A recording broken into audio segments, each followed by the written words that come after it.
Casa Comum no Ar, a sua revista de incidência política mensalmente, também em vídeo. O sexto episódio do Casa Comum no Ar traz em destaque trechos da entrevista exclusiva com Daniel Munduruku, professor e autor de mais de 60 livros, muitos deles dedicados ao público infanto-juvenil e vencedor do Prêmio Jabuti. Paraense e pertencente ao povo indígena Munduruku, Daniel defende a importância do que chama de pedagogia do pertencimento, uma valorização do povo brasileiro, diverso e miscigenado, enquanto pertencente a um território tão rico e biodiverso como o Brasil. Para Daniel, ser brasileiro deveria ser uma atitude de cuidado com a terra-mãe. Confira a seguir alguns destaques do bate-papo. Então, essa reflexão que eu tenho feito sobre a necessidade de a gente criar uma pedagogia que parta como princípio basilar a nossa própria ancestralidade brasileira, ou seja, passa pelos indígenas, pelas culturas africanas, é uma forma de a gente nos encontrarmos enquanto povo, enquanto cultura, e termos orgulho daquilo que nós somos efetivamente. Essa mistura, né, ou miscigenação, que é fundante da nossa nacionalidade e que tem sido sempre muito desprezada por conta de um discurso hegemônico que prefere que a gente seja o outro que nos colonizou, porque ainda mora dentro da gente a ideia de que o colonizador ele é superior ao colonizado.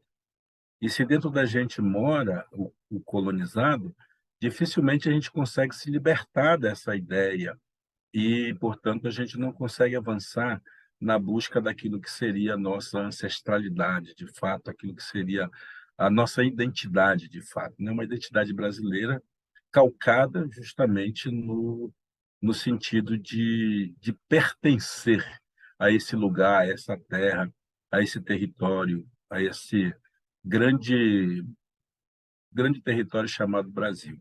Então, na verdade, o que está por trás dessa reflexão é exatamente a necessidade de a gente reconhecer a diversidade que mora na gente e, portanto, também a nossa autoestima, né? Sabe, uma valorização da nossa autoestima, dos aspectos positivos que nos tornam brasileiros, mais do que os aspectos negativos, que quase sempre são muito mais valorizados dentro da gente. E um dos aspectos positivos, sem dúvida, é o nosso lugar de pertencimento na cultura indígena, né? Na cultura indígena. A cultura indígena, ela é uma ponta importante na construção dessa identidade nacional e que tenha muito a ver com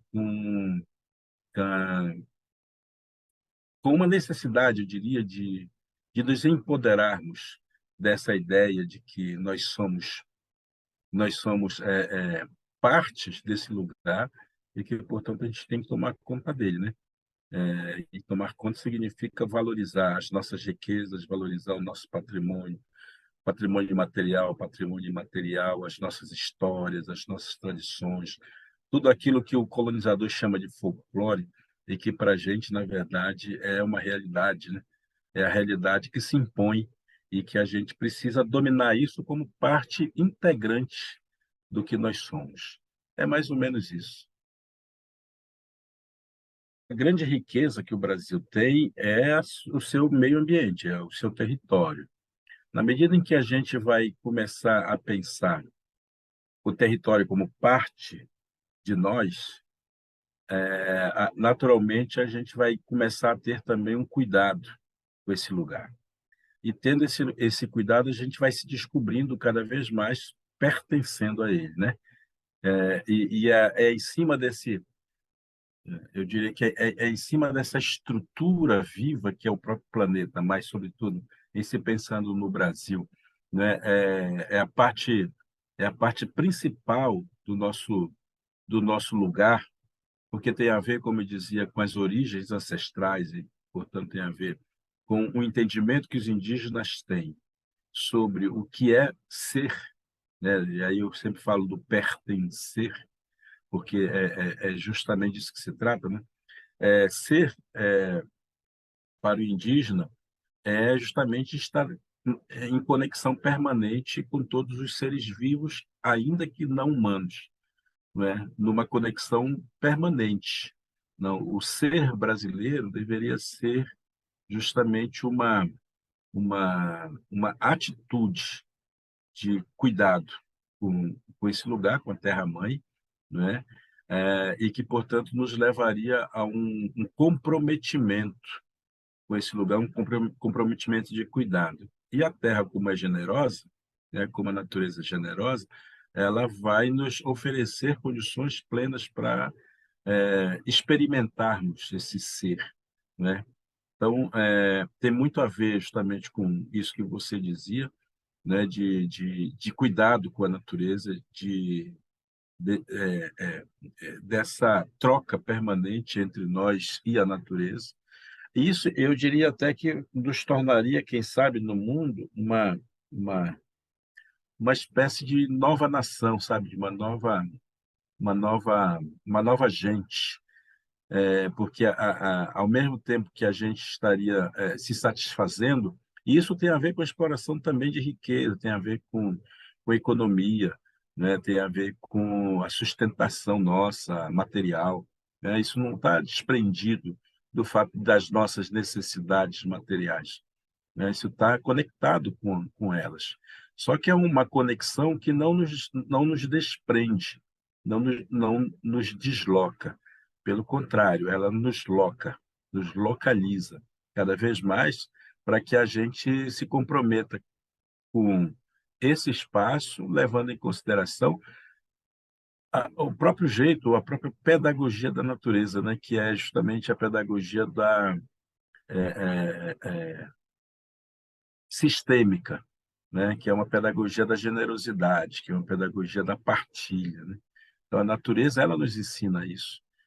Se a gente consegue, enquanto povo, eu diria, enquanto Brasil, pensar dessa maneira, por essa pedagogia do pertencimento, a gente seria muito rico, né? E a riqueza aqui também de bens materiais, mas, sobretudo, uma riqueza de realização, né? De nos realizarmos enquanto pessoas vivendo nesse planeta com data de vencimento.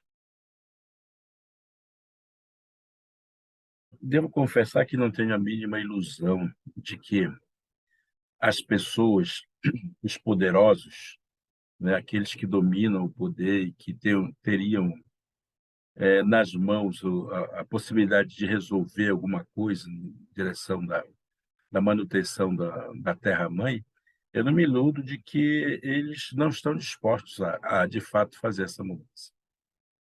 Para mim, esses encontros de cúpulas são sempre perfumarias, né? São sempre uma forma performática de dizer para o mundo que, sim, a gente está preocupado com isso. Mas, na verdade, quando a gente vê o resultado, né, e como as coisas se movimentam nos bastidores, a gente vai percebendo que, na verdade, não há um interesse de fato em mudar de atitude, né, para além daquilo que o próprio sistema financeiro, o sistema econômico exige que se tenha. Então, quando se assina os protocolos todos, eles são exatamente isso, protocolos, porque aquilo que é determinado a se fazer não é determinado por esses protocolos simplesmente, ele já vem de cima, não é? Daí que não faz diferença nenhuma os indígenas ou a população participar disso, não é? A não ser como perfumaria, a não ser como ritual, porque se a gente for pensar assim, a ferro e fogo, tudo que tem acontecido no Brasil em termos de retrato, né, que é apresentado, o retrato que nos é apresentado é uma coisa, mas a realização é outra, né? Na posse do presidente tem lá uma foto bonita da diversidade, mas essa diversidade não está presente no governo, né? Foi nos apresentado uma, uma proposta de mudança de sociedade, né? Pelo menos visualmente. Só que, na prática, as coisas estão sendo resolvidas mesmo na base do toma lá da cá. Então, isso vale diretamente, está diretamente ligado aos interesses que estão em jogo no mundo dos poderosos. Naqueles que não são poderosos, que são as populações consideradas minorias, né? Na verdade, elas não são escutadas, elas não são ouvidas.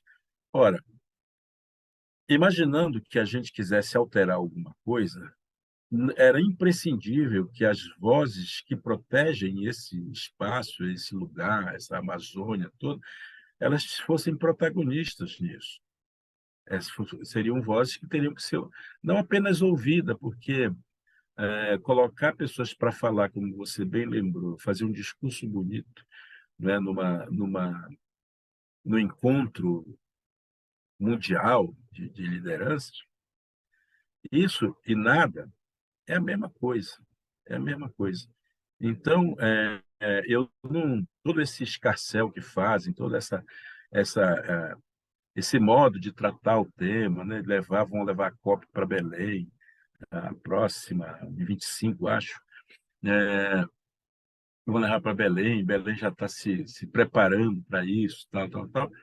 Isso só vai servir para criar mais problema do que soluções, né? Como uma boa Copa do Mundo, que quando acontece no Brasil, cria mais problema do que soluções, e os problemas passam, infelizmente, pelas questões ligadas à economia, né?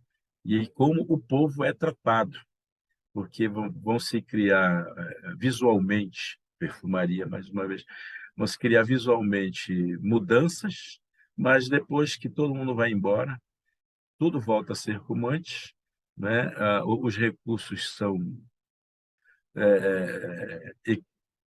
vão pelo esgoto e a gente continua sem uma solução efetiva. Então, sim, os povos indígenas teriam que estar na dianteira desse debate, se fosse realmente do interesse de mudar, né? De mudar, porque aqui é uma mudança de paradigma de desenvolvimento. Esse paradigma economicista que a gente tem e que vai conduzindo as pessoas e as sociedades para uma ideia de que desenvolver, crescer, evoluir é uma necessidade humana, né? E essa necessidade, que vai crescendo cada vez mais, precisa ter também cada vez mais recursos minerais, recursos naturais a serem explorados para o nosso bem, para o crescimento, para o desenvolvimento, tudo mais. E o paradigma indígena é o paradigma da própria natureza, e a natureza está dizendo não, o caminho não é esse, o caminho é outro. Os povos indígenas, eles estão conectados com a natureza de tal maneira que eles conseguem equilibrar a própria experiência de humanidade, de vida e tudo mais, com as suas necessidades físicas, suas necessidades biológicas, suas necessidades humanas. Conseguem fazer isso justamente por terem um entendimento a respeito da natureza que não é um entendimento economicista, não é um entendimento de riqueza, é um entendimento de partilha, né? Quando a gente pensa a natureza como um produto a ser explorado, obviamente a sociedade não indígena, capitalista, ela vai usar isso ali como um produto para que ela possa crescer, se desenvolver cada vez mais. Então, não tem incoerência nisso, né? Não tem incoerência nisso. O pensamento ocidental, o pensamento brasileiro, da elite brasileira, é um pensamento de destruição. Eles só sabem pensar a vida a partir da produção de riqueza. E a produção de riqueza passa pela exploração da natureza, né? E não importa para eles quem está protegendo a natureza, porque se proteger a natureza é um empecilho, eles vão procurar detonar aqueles que a protegem, porque no final das contas o que eles querem é explorar isso tudo para poder acumular cada vez mais riqueza e fazer e garantir que o discurso que eles estão tendo é o discurso do progresso, movimento da fartura, né, para todo mundo, e que todo mundo vai ter mais acesso à riqueza. Essas coisas todas que estão muito ligadas ao pensamento desenvolvimentista, né? E que acaba prejudicando outros modos de existir, né, que os povos indígenas trazem consigo. Mas é fato que essas discussões todas elas estão aí colocadas e não estão colocadas pelos indígenas. A discussão que os indígenas colocam é simples. Nós precisamos da terra para manter o nosso modo de vida. E não pode ser um pedaço de terra, simplesmente, onde a gente construa uma casa. Porque o nosso modo de vida está ligado à nossa compreensão de mundo. E a nossa compreensão de mundo está ligado à terra, está ligado aos rios, às nascentes, está ligado às frutas, está ligado aos animais, está ligado às nossas crenças que passam por, por lugares sagrados aonde moram as nossas entidades, né? Ou seja, demarcar nossa terra não é nos dar a terra como propriedade, é nos dar, nos garantir que possamos continuar acreditando naquilo que acreditamos, produzir aquilo que produzimos, e essa produção passa tanto pelo manutenção do nosso corpo, quanto pela manutenção do nosso espírito. Isso é demarcar terra, né? Isso é garantir a sobrevivência dos povos indígenas. A visão que essa gente tem, essa gente capitalista, essa gente que tem muita terra, inclusive, e usa muito pouco para fins sociais, é uma visão tacanha, egoísta, que tem muito a ver, como eu disse, com o sistema capitalista que elas defendem. Então, nesse sentido, elas são absolutamente coerentes. São coerentes, porque elas não sabem pensar fora da sua caixinha. Elas estão presas, elas são escravas, elas não sabem disso. Ou se sabem, fingem não saber, mas elas são escravas desse pensamento alienado de que elas são melhores do que a própria natureza. De que se conquistar a natureza para elas, que é um novo modelo de colonização, né? Se elas conquistarem a natureza, elas vão estar fazendo um benefício, inclusive um benefício divino, inclusive algo que vai garantir para elas a riqueza material, mas também vai garantir uma recompensa no outro lado da vida. E o Estado brasileiro deveria se agigantar, deveria, na verdade, mostrar assim, que sem a presença do Estado brasileiro na Amazônia, seja através do Exército, das Forças Armadas, seja através da Polícia Federal, da Polícia Ambiental, né? Deveria ser cada vez maior essa presença, e deveria ser mais efetiva essa presença. Se a gente tem um Estado que poderia, de fato, fazer isso, a gente iria perceber a diminuição das mortes dos indígenas, da perseguição das lideranças populares, né, das pessoas que lutam pelo meio ambiente, né? E a gente não tem visto isso, pelo contrário, isso tem aumentado, né? É claro, a gente sabe que o Estado federal é uma coisa e depois tem as particularidades nos estados mesmo, nos municípios e tudo mais, mas a mão forte do Estado, do federal, deveria prevalecer sobre os demais, sem interferir, né? Mas mostrar sim que a presença das forças que são federais ali presente, a do IBAMA, né? Enfim, todas essas instâncias de poder que existem, estar mais presente para poder fazer com que essa presença ela ela tenha sentido e que as pessoas mais fracas nessa corrente, né, elas também sejam cuidadas, né? Porque não se trata apenas de questão ambiental em si, mas da questão que está ligada às pessoas nesses lugares, né? Então, é preciso trazer para o cenário as vozes dessas pessoas. Eu tenho a impressão, assim, obviamente que não é um consenso, mas eu diria que o Estado brasileiro, seja em nível do município, seja em nível federal, se estiver sendo habitado por pessoas, né, se o poder ali naquele lugar for, estiver nas mãos de pessoas que, de fato, entendam, e queiram e desejem mudar as coisas, a presença do Estado é fundamental para diminuir violência, né, para diminuir desemprego, enfim, para ter menos gente desocupadas, né? É o Estado que tem que fazer isso, de fato, porque a iniciativa privada ela é legal, ela é bacana, ela é bonitinha e tal, mas ela é o que o sistema capitalista tem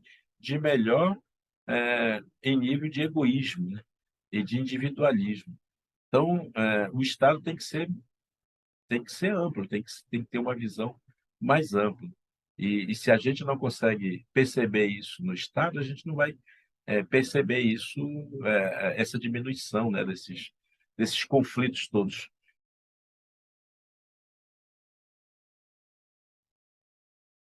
A gente precisa ensinar as pessoas a ler. E ler, nesse caso, ler a natureza também, sabe? Porque o que nós temos hoje, as pessoas estão buscando informações na internet, no celular e tudo mais, mas a informação está aí, na natureza, tá na cara dela às vezes, né? Como alguém morar no meio da floresta amazônica e está buscando no celular informações sobre a Amazônia. E está acontecendo isso, né? Está acontecendo. Ou ao invés de perguntar para pessoas que estão diretamente ligadas àquilo, estão perguntando para especialistas que estão no escritório pesquisando determinado assunto. Então, para a gente não responsabilizar a literatura ou não colocar a literatura como salvadora do mundo, né, a gente precisa, antes de mais nada, ensinar as pessoas a ler literatura, né, a ter na literatura um, um apoio, um apoio, nunca a solução.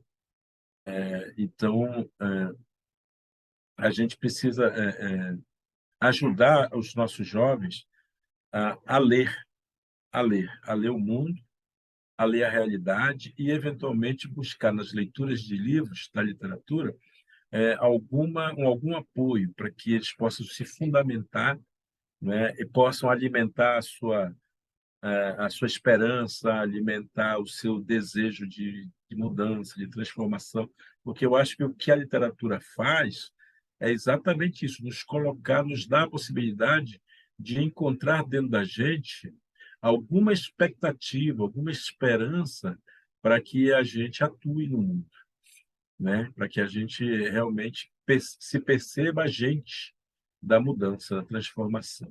A literatura ela tem esse poder. E eu penso que a literatura indígena como um todo, não apenas a que eu escrevo, mas de todos os outros autores indígenas, ela traz consigo essa leitura, né? A leitura de que nós somos a natureza. A natureza somos nós e nós somos a natureza. Então, se essa literatura que a gente escreve consegue chegar na juventude com essa perspectiva, e, aliás, também com uma perspectiva de mudança de olhar, de mudança de paradigma, que eu acho super importante, porque a literatura indígena ela está questionando o tempo inteiro o modus operandi da sociedade. A nossa juventude precisa encontrar motivos para fazer a revolução. Essa revolução que pode ser uma mudança interna, né? Mas que pode ser também a mudança de paradigma, a mudança de modelo de sociedade, sabe? né? Eu penso que, ao escrever para a juventude, eu esteja alimentando nelas, naquelas que sabem ler, pelo menos, né? Alimentando nelas essa esperança, né? A esperança de acreditar que o mundo tem jeito, né? Que o mundo é possível a gente salvar esse mundo da destruição. Então, né, sob essa perspectiva, eu diria que a literatura ela tem uma importância muito grande, mas reafirmo, nós precisamos fazer as nossas crianças e os nossos jovens leitores, não é? Leitores de livro, leitores de literatura. E isso passa pela escola, isso passa pelo investimento público, isso passa pela crença do Estado brasileiro de que ele é protagonista da revolução. Então, fora isso, vai ser sempre uma tentativa inglória de fazer qualquer mudança. Eu penso que a questão ambiental como um todo, ela é ela é um assunto, ela é um tema que devia ser a prioridade absoluta, né, numa sociedade que quer crescer como a brasileira. O Brasil tem esse produto na mão. Se ele conseguir fazer com que o mundo todo volte seus olhares para esse produto e consiga vender esse produto sem precisar transformá-lo em outros produtos, né, em consumo, simplesmente, ele vai ser o país dos sonhos, vai ser o país que todos nós queremos, né, e vai ser dentro dessa filosofia, digamos, da pedagogia do pertencimento, não é? Porque nós vamos ter algo para mostrar para o mundo que o mundo precisa. O mundo precisa de água doce, o mundo precisa de floresta, o mundo precisa, né, de respiro, de chuva, né? E isso tudo nós temos aqui. Mas a incompetência dos nossos governantes, ou talvez a má vontade, ou talvez até mesmo o mau caratismo, às vezes, acabe levando o Brasil a perder a oportunidade de se firmar como, de fato, protagonista, né, na mudança climática do mundo. Fica por aqui mais um episódio do Casa Comum no Ar. Daniel Munduruku foi o entrevistado da editoria Papo Reto da 7ª edição da revista Casa Comum. Para ler a entrevista na íntegra, acesse o site www.revistacasacomum.com.br e nos acompanhe em nossas redes sociais. Até a próxima!